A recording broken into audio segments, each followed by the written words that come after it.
What about the Asians taking over Africa? Oh yes. Oh my goodness. I made the comment when Yeah, I you was talked in about London. it. Yeah. Yeah. Ethiopia, right? The only African nation to never be colonized up until now.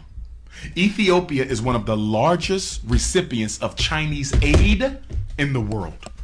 Ethiopia also has a female president now. Shout out to the queen. But guess what? Ethiopia better do something fast, because they are becoming over dependent on Chinese support. And why is the Chinese taking over Africa? Because they studied what the white man did and they said we're going to do it better than the white man. They are coming into Africa for 4 reasons. Reason number 1, the China man is coming into Africa. China is overpopulated. I was just there a year ago in January of 18. There's too many of them. They got over 2 billion people in one country. America is only, what, 500 million? They got 2 billion. China is looking for unexploited lands where they can send their excess poor people. Africa is perfect. That's number 1. We got to reduce the population of China, so we're going to send all of our unwanteds to Africa. Same thing Britain did when they founded the 13 colonies. Second reason China taking over Africa, look at all the poor Africans.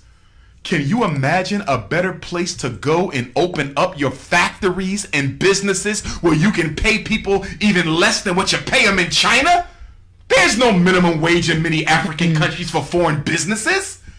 You can exploit African labor better than you can exploit Taiwanese and Vietnamese labor. So the second reason they're in Africa, because guess what? I keep more of the profit. Third reason they in Africa is to take over the resources, just like the white man. That's why they're giving out all these loans. These are not grants. Let me be clear. The money that China is giving Africa are not grants. They are loans. You might say, why is China giving Kenya more money than they know Kenya can pay back? You follow me? Why are they giving a poor country like Ethiopia more money? Because they don't want you to pay it back. Right. Because when you look at the contract, guess what it says? If you default on this loan, we keep all your tea fields are mine. All your copper mines are mine. All your oil reserves are mine. And guess what?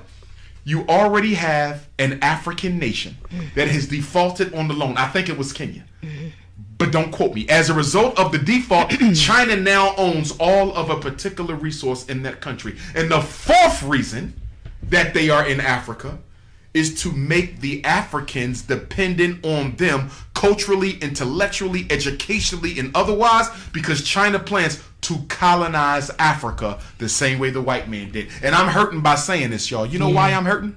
Because Patrice Lumumba died for Africa to be free. Thomas Sankara died for Africa to be free. Steve Biko died for Africa to be free. Chris Hani died for Africa to be free. Amilcar Cabral died for Africa to be free. And after all the blood that has been spilled, Dedan Kimathi died for Africa to be free. And after all the blood has been spilled, you mean to tell me 60 years after we kicked the white man out, you're going to roll out the red carpet to the Chinese? It's like slavery all over again. It's slavery all over. Oh, but it's different now, because guess what the Chinese are doing? They're adding a little twist. They're building military bases and police stations everywhere they set up shop. I'm going to be interviewed by Djibouti magazine next week. They contacted me last night. They want to interview me because Djibouti is the first African country that has a Chinese police station. Can I ask you a question? If you are the president of Wakanda, Right. you are a sovereign nation. I want to come and do business in your sovereign nation. Can you please tell me why you allowing me to bring my own police? You are a sovereign nation. Part of being sovereign means what? You control the military. But Africa is letting China bring their own police. Let me tell you what's going to happen. Good Lord. Let me tell you what's going to happen. The Chinese, as disrespect, and by the way, they are as disrespectful in Africa as they are here. Right. So when you read these stories in New York about the sister being beat up in the nail salon, Yeah, I remember that. Yep. they do the same thing in Africa. Yeah. Oh, the Chinese think they own it. Where you go, you're going to see what I'm talking about. Guess what? I'm going to tell you what's going to happen. There's going to be a conflict. An African is going to get disrespected by a Chinese. It's going to turn into a group conflict, and the Chinese military is going to hurt one of our African brothers and sisters. It's going to turn into a civil war. Yeah. And then China going to send a whole army in, and they're going to colonize that whole country. And they're going to do just like America does. We just making your country safe for democracy.